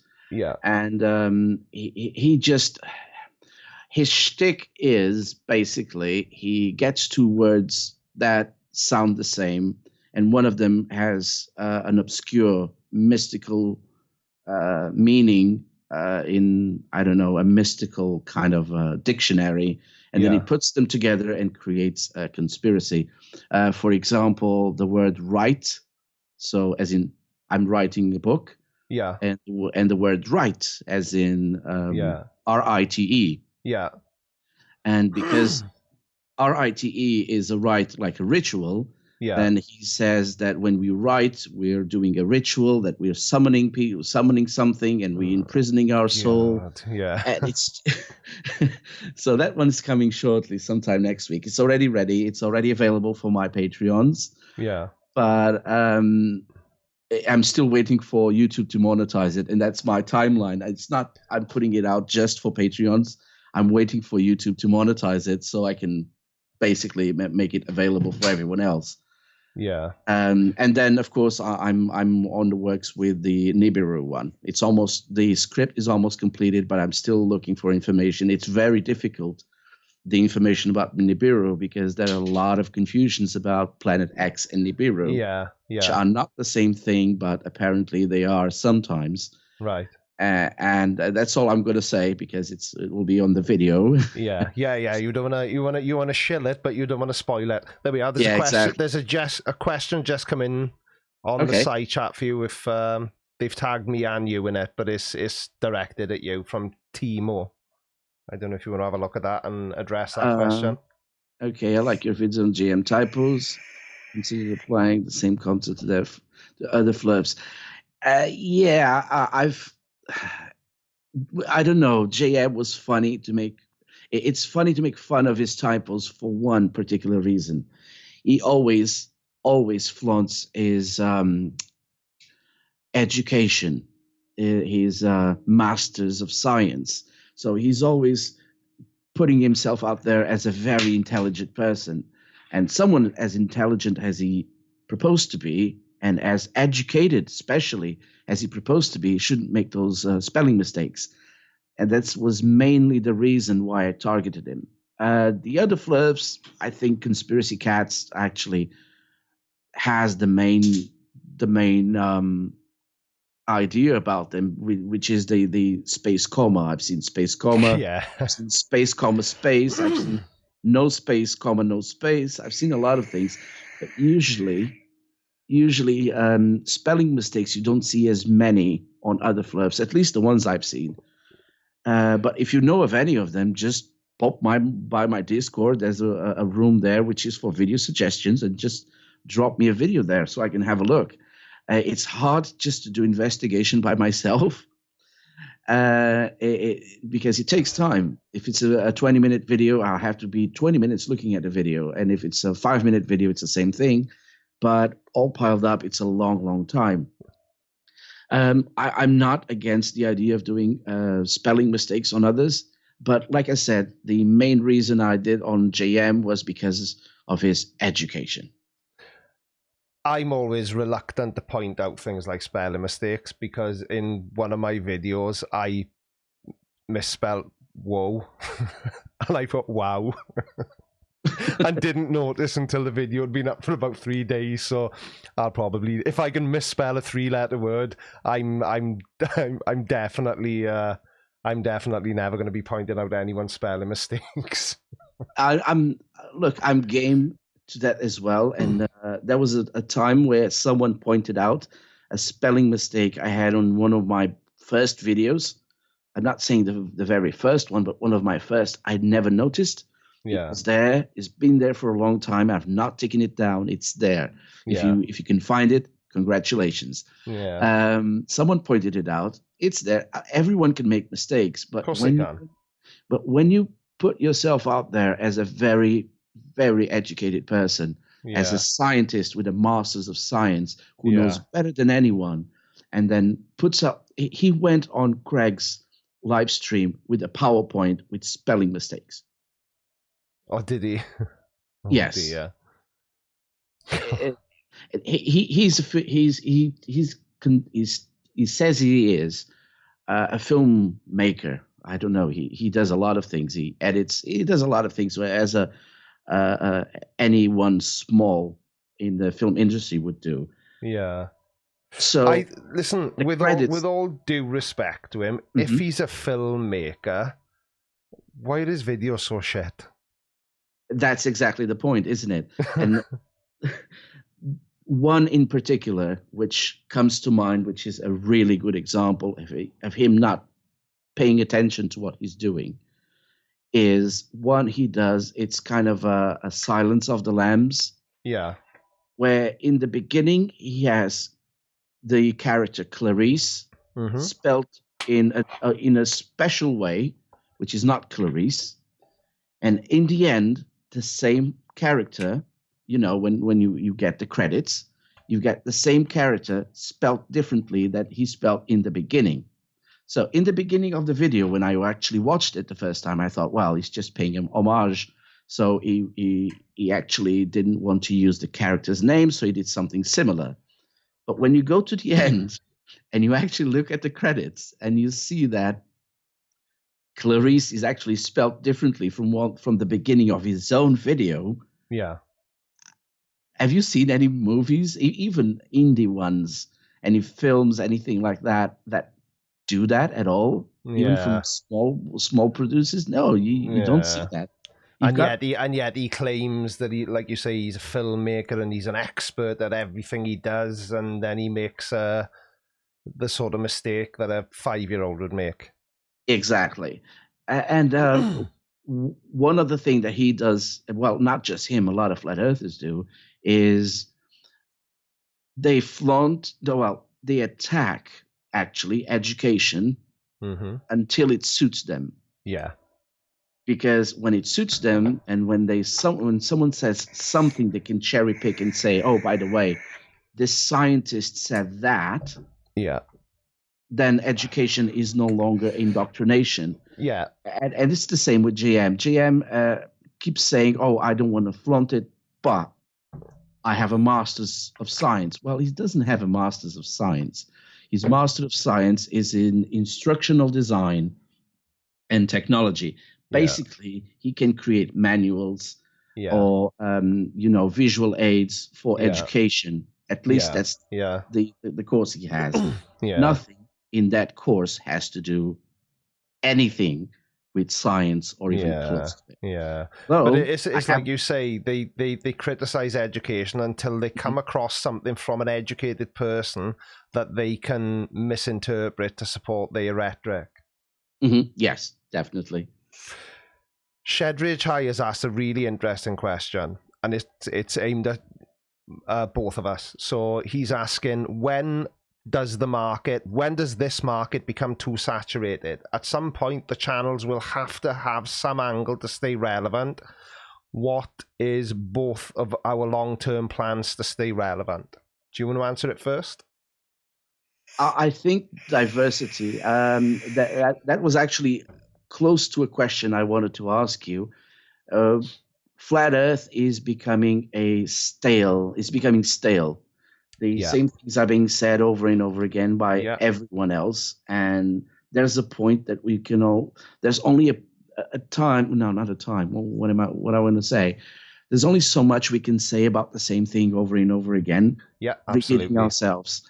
And that's one of the reasons why I'm just either finding other flat earthers with different ideas or even moving away completely from flat earth. I'm planning potentially doing another anti-vax because it's more relevant now. But like I said, I'm doing Nibiru. I have other ideas. I've got UFOs in my mind, cryptics, and things like that I'll address in the future. Yeah. For now, flat earth is still a cow that gives out a little milk. Yeah. Everyone's milking it, I know, but but the way I feel about it, right? A couple of things. I took 4 months off making flat Earth videos last year, and nobody even seemed to notice. So, if I can not make a video about flat Earth for that long, and nobody was asking me why aren't I making videos about flat Earth, I can't see there being a problem there with me covering other stuff, which I kind of do anyway. Because I've looked at some sort of religious videos, and I looked at that disgusting hate preacher. I don't know if you saw that video, Rod, but he's basically gay bashing. He was just massively homophobic, and somehow me defending gay men and women then made me gay, which is fine. I can be gay, whatever, it makes no difference to me. But, so I do like the sort of sprinkling other topics anyway. So, you know, I think as far as how my channel will evolve over time, I try to make the videos that people want to see, if that makes sense. So as long as, and you can tell from your analytics anyway, how much people are enjoying your videos. Like, for example, you just said that you think flat Earth is becoming stale, and I agree with that statement 100%. But my analytics from Friday's video tell me something completely different. The video I uploaded on Friday was my fastest growing video ever. It had more than 10,000 views in the first 24 hours, and I've never had a video do that. So wow, it's really difficult.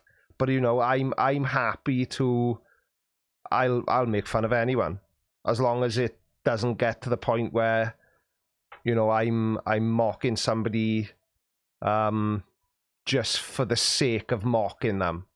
You know, they've got to have an outlandish belief.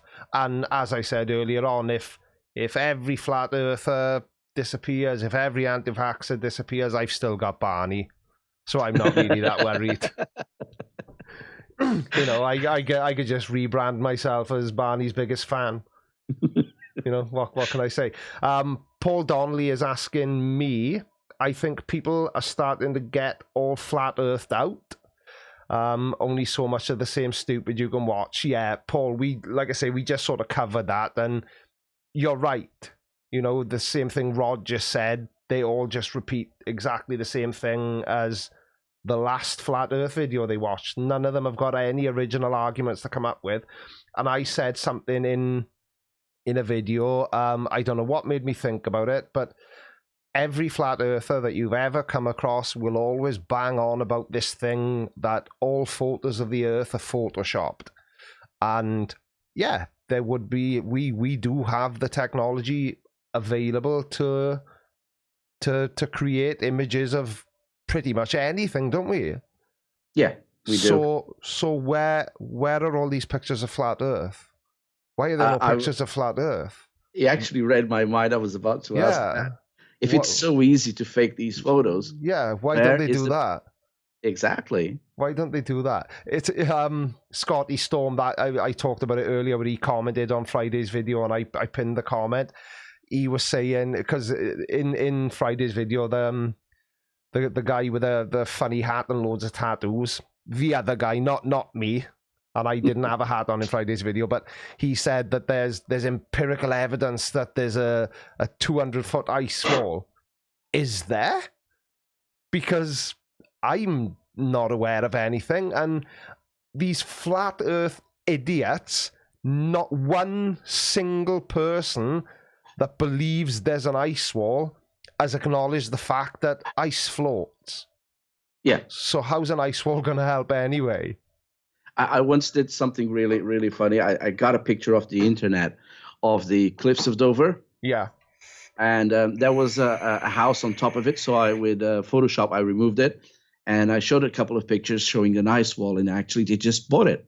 Yeah. It was just cliff, you know, the white cliffs of Dover. You know, most likely you know them. Yeah. And people just thought it was just ice. Oh yeah, they leaked it up. It was white, so that makes it ice. That's good enough for them. That's all the evidence they need. That is all the evidence they need. But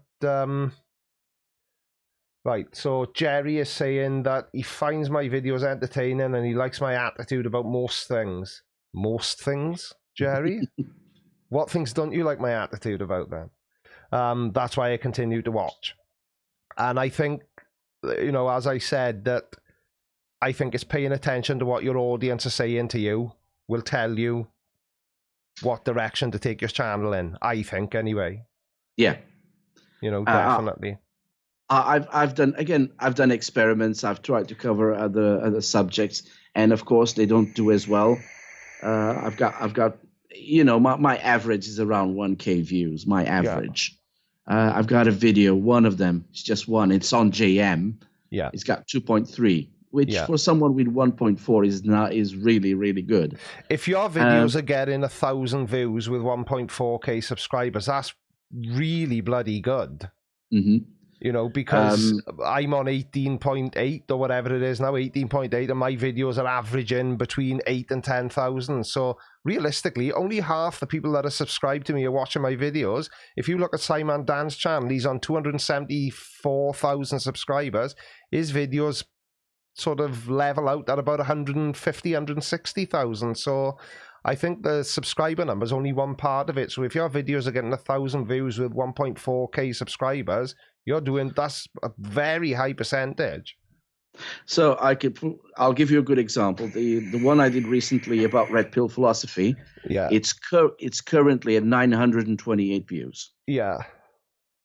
And how old is that video? When was that put up? That was on the 22nd of January. Yeah. So a couple of weeks back. Yeah. Yeah. That's a good number, mate. That really is a good number. Anyway, talking about numbers, is there anybody in the side chat now who isn't subscribed to Rider of Dinosaurs? Because I'm sure that we can drop his link. Oh, damn, I just closed your bloody channel window. What an idiot. I've had it open the whole time so that I could drop your bloody link. And then just as I need it, I close it. In that case, while you search, I can answer Steve's question. Yeah. He says, when you become a bigger channel, how will you help smaller channels or smaller creators? Well, we always help each other in this community, and believe it or not, Mr. Sensible, for example, used to be a smaller channel than I am, a really smaller channel, and I helped him. And he's now bigger than I am, and he's helped me, and we help each other. That's what Creaky said before, and that's how things are. How do I do it? Sometimes I do mirrors. I don't do as much as I used to, but I recently did one from Schrodinger's cat. It had to do with the title was Flat Earth Family Troubles. If you want to know what it is about, just have a look. Or just go to Schrodinger's cat, and this is how we do it. We mention each other's channels on our videos, on our streams. We, unlike others, we don't hide other people from the community. We've talked about Radical, we've talked about Simon Dan, we talked about so many people today. We are actually advertising them on this stream. So that's how we do it. Small or big, we do have some influence. And eventually, for one reason or another, we end up talking about them. And that's how we help each other. And that's what makes this such a great community to be a part of, because we all help each other. I actually have, and I've always done it since it happened, and I'll do it at every chance I get, is my sound was created for me by one of the shills. And without him, I wouldn't have the sound that I have today. So the Shills is a group of YouTubers who got together, and they started making videos because altogether they are stronger. And the YouTuber I'm talking about is called Dick Dawson. He was the one who spent over an hour remotely with me on my computer, setting up something called the voice meter. I don't know if you use it. Yeah, Creaky. I don't actually know, but I'm familiar with it. I did used to use it, but I got rid of it because when I record, I record through Streamlabs OBS because I've got a Camlink, so my DSLR is my webcam. I can just record everything through OBS, and I play around with sound all the time. I'm obsessed with sound, and I've got a decibel limiter, I've got an EQ, I've got a sound gate, I've got a compressor all running through the mic and everything. So you know, sound. Somebody said that people will forgive a slightly lower quality video, but if your sound is rubbish, people tend to click off because people listen. What they're hearing is more important than what they're seeing. Yeah. So I would agree with you 100%. Yeah, someone saying that compression is paramount. I agree. But at the same time, I'm not a sound technician, so I do everything myself. I do the video editing, I do the research, I do the sound, I do everything. So something's got to give, and Yeah, when you do everything, exactly. but I do my own thumbnails, and unfortunately, I'm not like you, Creaky, who's got a knack for it. So, Well, in you know, I am a graphic designer. I know That's my job, so I kind of have got an advantage, I suppose, to a certain extent. But you know, I'm a big fan of saying that nobody is an expert on everything. That I ask people questions all the time, because there's many an occasion where I want to do something and I'm not quite sure how to do it. Mhm. But as you know, talking about this community, there's always somebody you can ask. If you don't know, somebody else will, and you can ask them and they will tell you. Yeah. We've got another question from Brainless Steel NL. Do you want to answer it? It's for me, but you're CC'd on it as well. I didn't see that. Let me just very quickly. The Unsung Hero is saying, do I feel like I'm on a mission, or am I just having fun? Just having fun. There is no mission on my channel at all. No mission whatsoever. I am doing this purely because I enjoy doing it. It's fun, and I love the community. Right. Yes. Sorry, Rod. What? I can't actually see the question. Oh, there we are. You found it?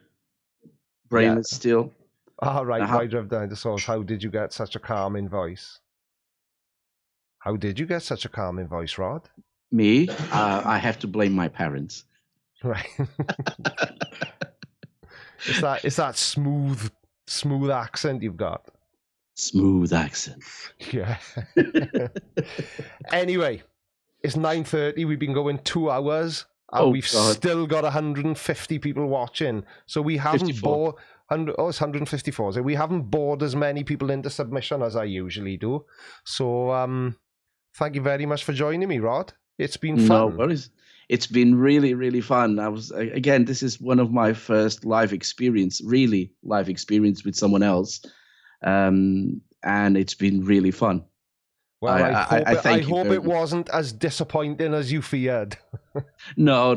It's not that. I was just, like, I haven't done this before in this format. So I thought, I don't know, I have nothing to say.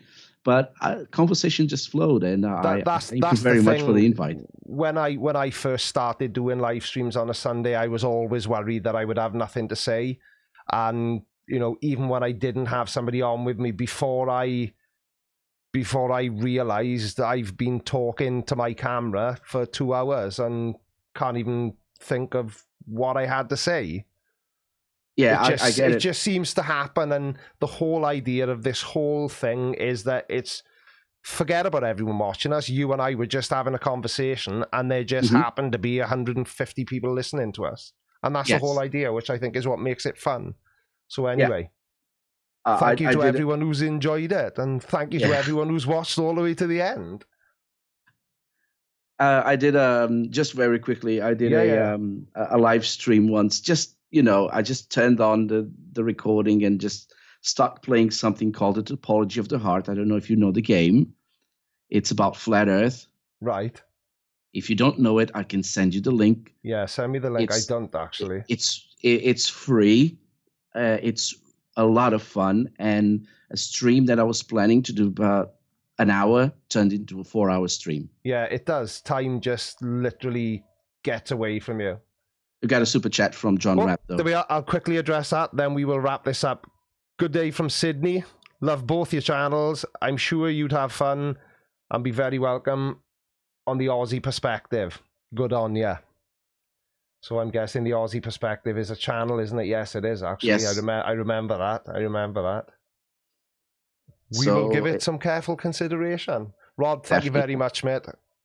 I've really enjoyed myself, and I think everyone in the side chat has as well. Don't forget, everyone, if it is your first time here, which would absolutely amaze me because we've been going just over 2 hours, don't forget to subscribe. But more importantly than that, don't forget to jump over to Rider of Dinosaurs channel and subscribe there. Show him some love. Tell him Creaky Blinder sent you. And that's it. I'm out there. Take care, everyone. Bye-bye. Thank you. Take care. Bye-bye.